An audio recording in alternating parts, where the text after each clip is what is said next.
Sheikhna Azizi, it's good to see you again. How's everything? حبيبي أهلا Been a وسهلا. long week, alhamdulillah though. Alhamdulillah. Everything's going well? Yes, alhamdulillah, Inshallah. things are going well generally. Yeah. There's a lot of programs these days. Yeah, alhamdulillah. Majalis, the remembrance of Ahlul Bayt alayhim You as-salam. going away or? Different parts, alhamdulillah. The community is growing in many places, and also the demand for English language is now increasing as well. Most of the youth are seeking guidance or enlightenment through lectures in English. So alhamdulillah, that's a positive thing to see. More and more centers are working towards that. But there is one thing that has been kind of in my mind the last few days specifically, and that is what goes on online as far as social networking. And specifically... What do you mean? Well, you know, people more and more using social networking these days, which is not a bad thing. But there is one thing that is... You're on Facebook, so you can't say it's a bad thing. Absolutely, I'm on Facebook, I'm on Twitter. Or as they call it in I Iraq, have WhatsApp, face. yes. But the thing that's slightly, worrying is the usage of it by some people. In specific, for example, Snapchat, if we look at it.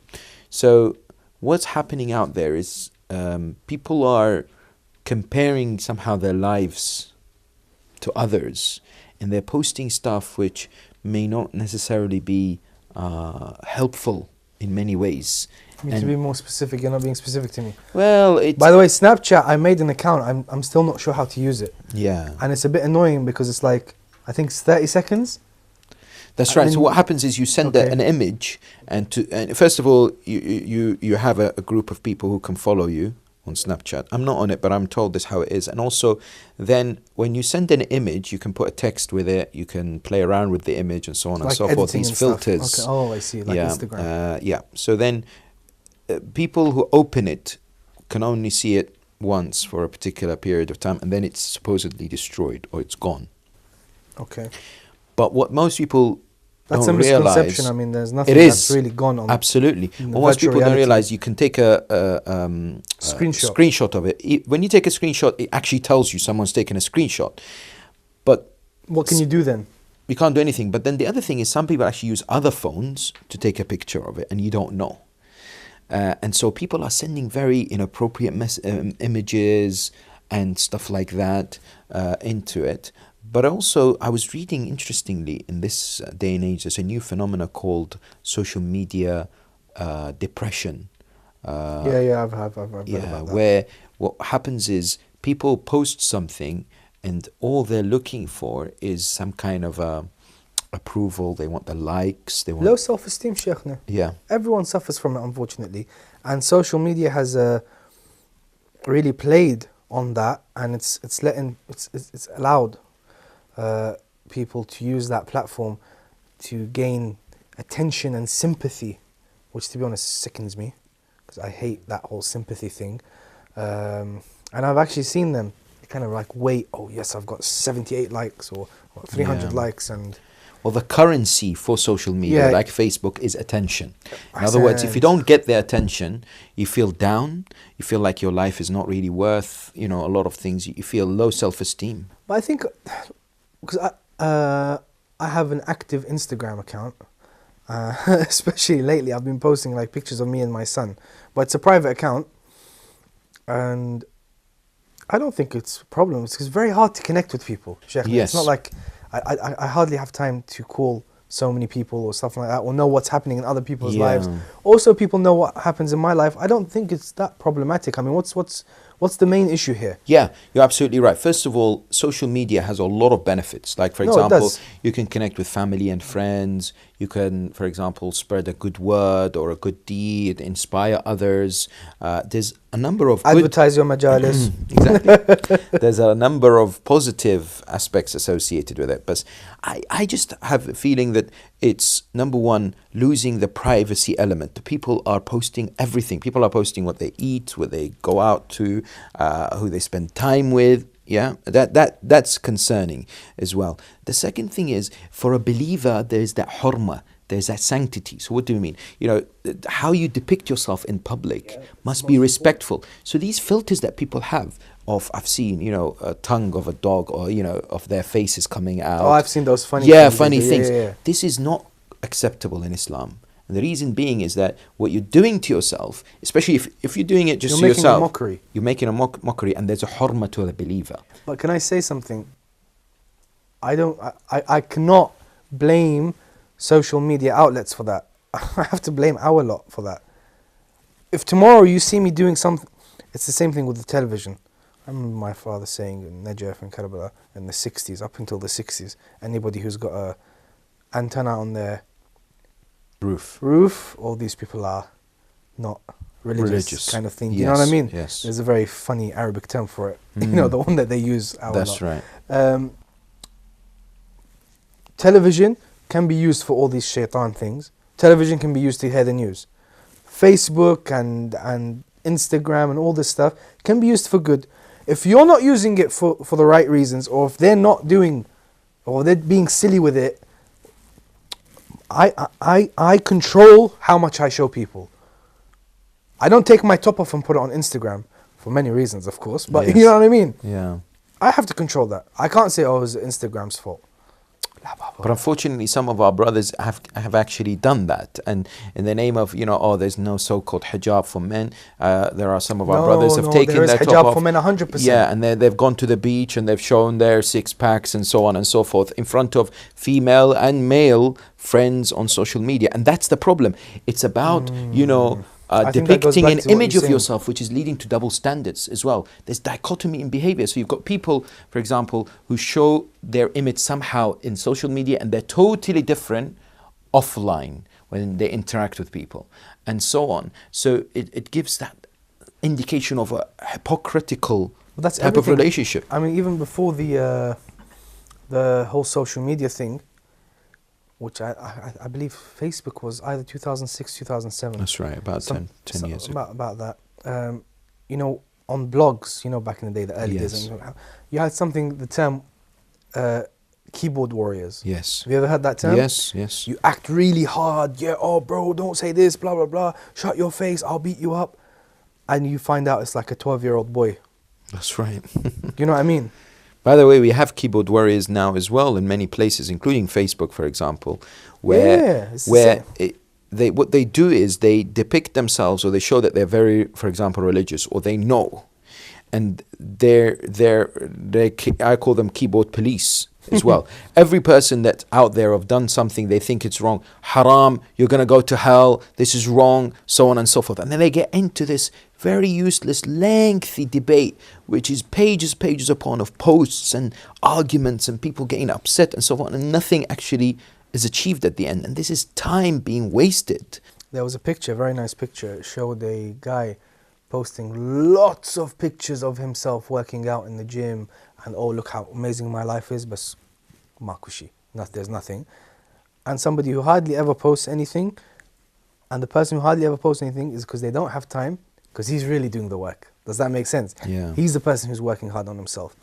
And it's the same thing. People, listen, I've realized this now. Everybody wants to be someone. Everybody wants to be someone. Nobody's content just being a nobody. And these platforms have given people the opportunity to be somebodies. And I use this in the correct place, by the way, because they're not really anybody. But you think you've become really famous. Why? Because you've got 500 likes on YouTube, or I don't even know if that's a lot or not. I don't know about these things. It is 5 million likes on YouTube or whatever it is. Do you know what I mean? Yes. But for me, just so I can get a clear understanding, pinpoint the problems that you've seen, and pinpoint if it's in our community as well, so we can discuss what to do about it. Because this is a huge area. It's There's a it's lot an of ocean. things. Yes, but the first thing to say is the problems we'll discuss. But as believers, as faithfuls, we have to understand that we are governed by a constitution, which is Islam. So we can't come with a mentality to online interactions and think they are somehow excluded from it.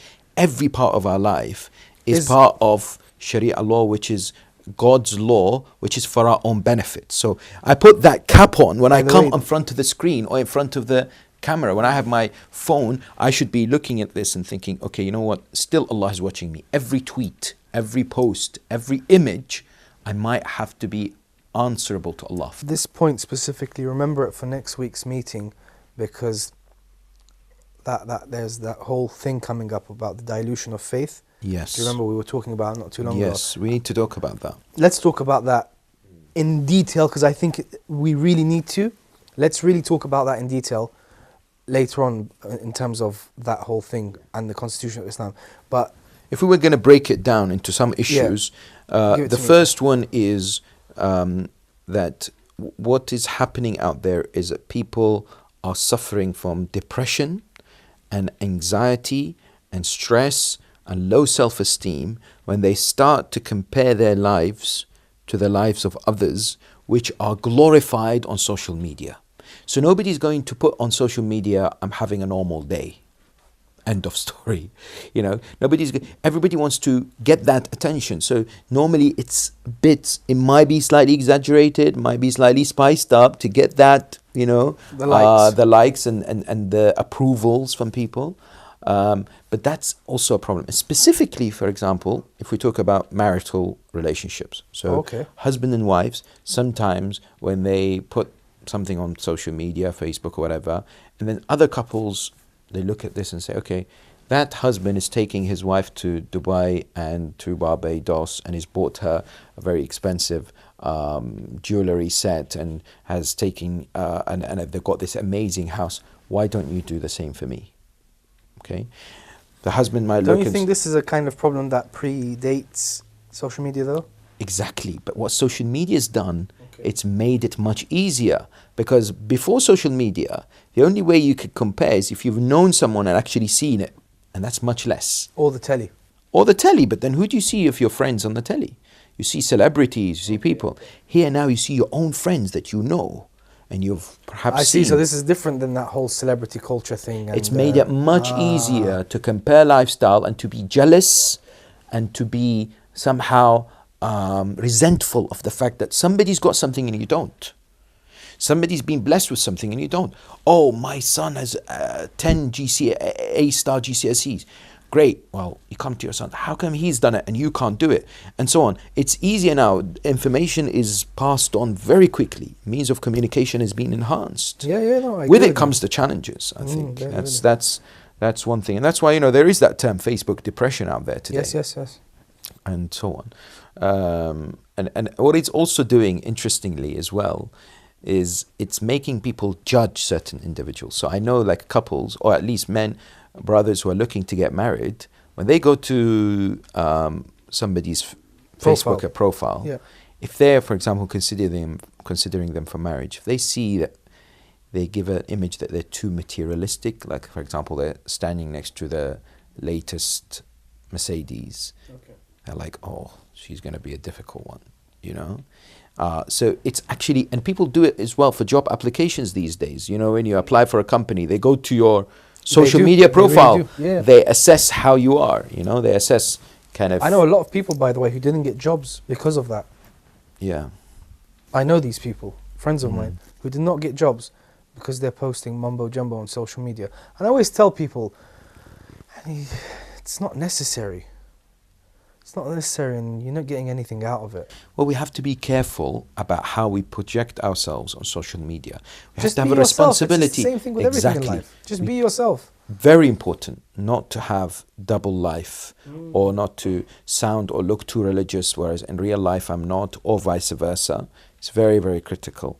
I think that's the first thing. The second thing is about the way, the images that some people are posting and the relationship between males and females that's happening on social media, which is very concerning, in that some people see the boundaries in physical interaction, but on social media, all of a sudden, it's somehow, you know, I see between non-mahram people, they put these X's and love heart emoticons between each other and things like that, and you think... Yeah, that needs to be nipped in the bud, to be honest, because that leads on to, first I give you a heart the, what's it called, on social media. Next thing, I'm giving you my heart in real life, and it becomes a disaster. But I think the problem is, Sheikhna, most people are living double lives, and I think most people's lives has shifted from the physical realm into virtual reality. Yes. We spend more and more And they time. they try their best to define that character they've made for themselves. Yeah. That heroic guy on social media, when maybe in real life he's a coward. That's right. In accordance to the latest statistics from an organization called, I think, wearesocial.com, in January 2017, approximately 37% of the world's population are on social media. And I'm not surprised in 10 years' time it will be more than half of the world are using social media or using the internet to communicate with each other. So it's a big challenge, and we must, as believers, not just sit back and expect it to go with the tide, but to be very intelligent, smart, but also observant of our responsibilities to make sure we don't do just what our whims and desires do, but we have self-control and we know what's right and what's wrong. Well, this is the thing I have a problem with. A few years ago in one of the Husseyniyat, I listened to a lecture where a specific Sayyid advised everyone to not make a Facebook account. And to me that's a very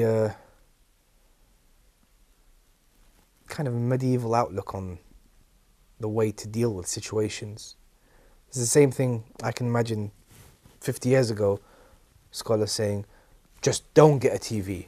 Do you know what I mean? Yeah. Kind of thing. Don't do this. No, these things are going to happen. That reminds me of an interesting story. How do we do them in the right way? Yeah. That's what I want to know. There was once a prophet at the time of Bani Israel. He once was told that there is a man who's living in a cave and doesn't leave and is just always there. So he went to see him and said to him, why are you not in society, in the main city? Why don't you live with people?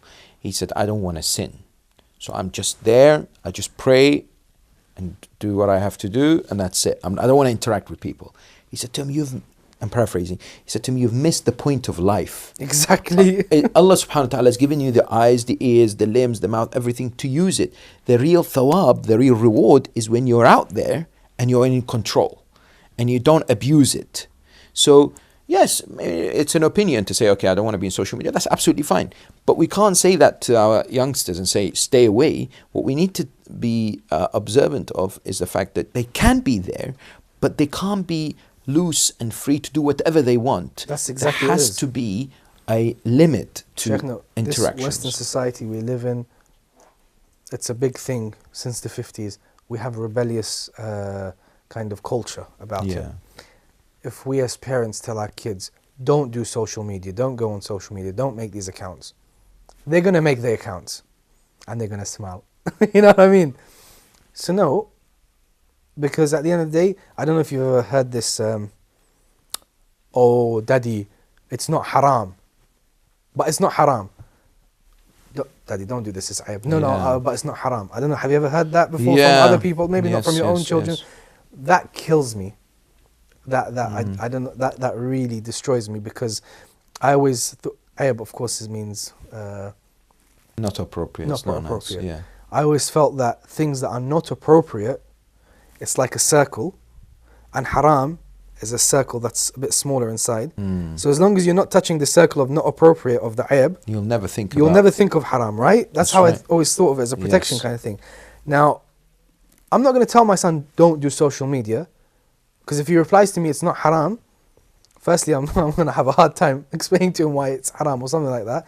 Secondly, you know, they become very logical children these days, by the way. They're smarter than me and you. Secondly, if he does it behind my back, that's even worse. Let me teach him how to do it properly. That's right. You have a social media account, I have a social media account. Let us conduct ourselves correctly. We have to be role models, exemplary. Now, what is interesting about this example you gave of the circle, I immediately, the thought came to my mind is the term al-wara'. You know, in the month of Ramadan, they have famous khutbah of the Holy Prophet sallallahu alaihi wasallam, and Imam Ali alayhi salam beautifully asks him at the end, he's like, what's the best thing we can do in the month of Ramadan? And the Prophet says, al-wara' an maharimillah. Wara' essentially is to stay away from that which leads to sin. So it's that outer circle. Don't put yourself in situations where you're then weak and you have to give in to temptations. And that's very important. But do you personally also, have you had any experiences or stories or things regarding this that maybe we can think In about? terms of social media, I'll be honest with you, I know a lot of boys who use that as a platform to get married. Now, there's a question mark about that, of course. If their niyyah is marriage, is it okay for them to use it? How okay is it to use it? How much should be discussed with the opposite gender kind of things? I think that's a very important issue. I mean, the one thing that I've seen clearly and I've told someone, you know the phrase, people acting out. Now, they come from good families, they fit the whole kind of template of what a young, good individual should be, but you see them acting out on social media, and for me that is a cry for help. Help me, I've got issues. But they make it out because they're angry on social media. They're picking fights on social media. They're doing something inappropriate on social media platforms. And there's a few youth that I've seen have had that problem. Once I've investigated, I realized they had problems at home. Does that make sense? Yeah. Now, they would not write "help me" and tweet that, but they do something silly. But me, because So I'm these the are kind of signs, individual these are that I am, signs. I managed to decipher that this kid needs help. Because he ticks all, he comes from a good family, was raised well, his parents have money, this and this and that. I've seen him in the mosques, he does pray. He's acting strange on this platform.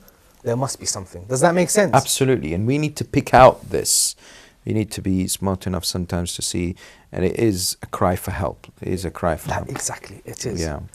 Now, the other thing I find as well, which is quite infuriating, it gets to me sometimes in terms of frustration, is how people pass on information, statements from the Ahl al-Bayt, some bits of news for here and there, without ascertaining if it's, its source, and then they start these rumors, they start these kind of,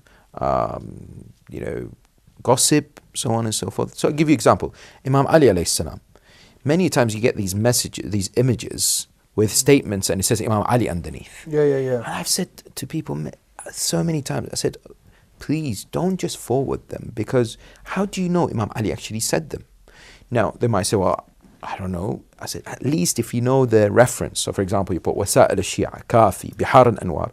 It gives the person a chance to go and find the actual source of it.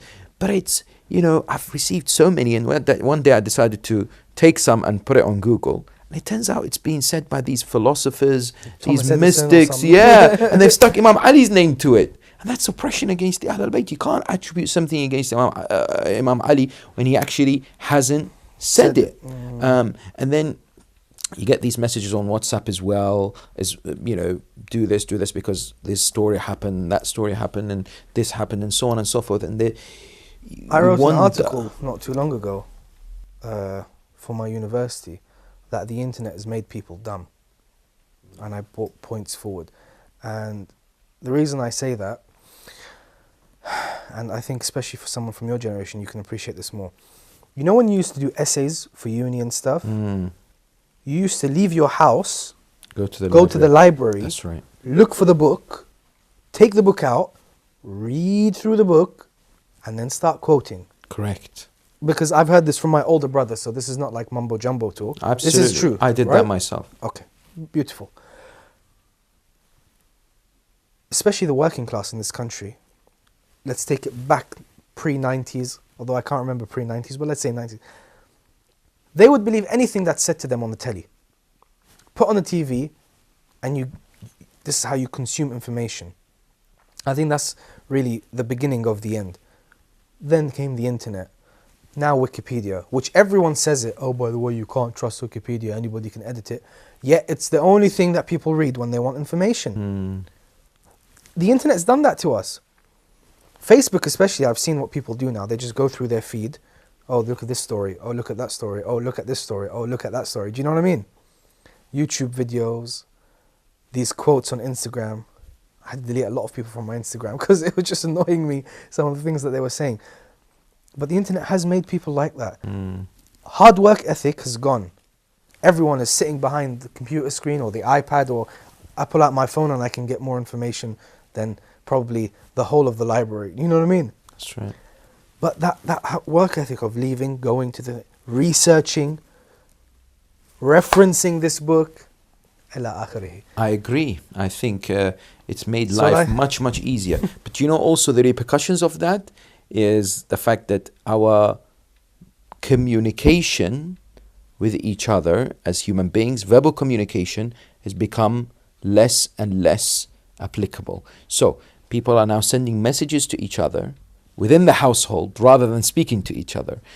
People now, I see some of the youngsters, because They don't know how to speak. exactly, when they sit with them, they've so bogged down into the virtual world, virtual reality world, this whole, you know, what's going on out there, and they forget the basic tools of communication, or they don't know how they should get the message There across. was a nice little thing I saw not too long ago. It's like a kind of play or something on YouTube. It's like a little mini-sode. People communicating in the language of the internet. So when something funny happened, instead of them laughing, one would look at the other and say "lol." Lol. Yeah. I've seen, yeah. But it had a nice message to it. It was Very quite important powerful message. because when I looked at it, and I'm like, because I'm not gonna lie, I sometimes when I'm texting somebody, I'm sure when we're texting, you know, I'm not really bothered to write ha ha ha ha ha Of ha course, ha, ha, yes. lol. I was just thinking when you watch it, you know, manifest It itself hits in home. physical. It really hits home. Like, wow, I speak like that. I'm so unsophisticated. I know. It's incredible. It is. But I think what we need to maybe think about is the Quran gives us instruction Okay. as far as how we should conduct ourselves on social media, Facebook, Snapchat, Instagram. Quran was way ahead of its time, wasn't Of it? course, and it always will be. Now, Alhamdulillah. Alhamdulillah, Allah subhanahu wa ta'ala in Surah Al-Hujurat chapter 49 talks about the importance of not mocking each other, not calling each other disrespectful names, not showing enmity and hatred towards brothers and sisters, or not having suspicion. For example, اجتنبوا كثيرا من الظن إن بعض الظن إثم, and not backbiting. You see, these are all happening out there today on social networking as well. You know, people attacking scholars, people attacking speakers, people attacking anyone they disagree with. Not attacking in an academic sense by saying, okay, he said this, but I disagree with this. But using foul language, using inappropriate terms. That And sending point you made. images which are very disrespectful vile. of people, and it, you know, they've lost this sanctity of faith and other beliefs. Is, you know, the Ahlul Bayt say the believer has 70 rights over the other believer, and amongst them is that you should protect them, your believing brother and sister, from their 70 great sins not to be exposed to people. Of course. So if I see someone doing something which I think is Sitr. haram, sitr, ahsan. Allah is Sattar al-Uyub. He's the one who conceals the defects. But what we do, we see something wrong, immediately, oh, this brother, I saw him walking this, have this, do That's this. very haram, by the way, because you're kind of exposing the sin. And maybe you're normalizing it as well. That's the issue. Correct. By the way, this is something that many years ago somebody told me. I don't know how true this is, though. Maybe you can tell me. Allah might forgive your sin if you've done it in sir, but He might not forgive it if you've done it in public and people have been affected by it. Yeah. And what it's important also to notice is that everything we do has repercussions on others. So yes, It's a ripple effect. yes, and also what in social media, it's not just one or two. It gets passed on and it Millions. gets shared. Notice the multiplications of sins that will get to that individual. It's very serious. It's like the opposite of sadaqah jariyah. It is opposite, exactly. Yes, That is unbelievable. absolutely. There's just one point that you said that I really love, and perhaps we can talk about it next time when we're chilling with the youth. Inshallah. Backbiting isn't only speaking. When you do it on social media, that's also backbiting. Yes. Because they think if they're typing it, they're not saying it. That's not the fact, is it? Not at all. And when, you know, people take things like this lightly is where the shaitan becomes more and more empowered, so to speak, by the human being to keep leading them astray. And God forbid will result in disastrous consequences. So I think in the future what we need is more talks, more discussions, more kind of dialogue with the youth and everyone else on social media, and making sure that we do things in the We right need manner. more scholars on social media, Yeah, by the way, I agree. actively on social media, Yeah. and who know about social media. And I think that's the problem. We need to bridge that age, that whole generation gap, I beg your pardon. And I think I'm looking at the man to do it. So, you better Inshallah. Let's pray. tighten that buckle. Let's pray. I haven't offered you any tea. I've got coffee. Tea or coffee? I'll have coffee, yes. I have a coffee? Yes. All right, I've got some coffee here. Ahsant. Thank you. Thank you. Biscuits? Thank you so much.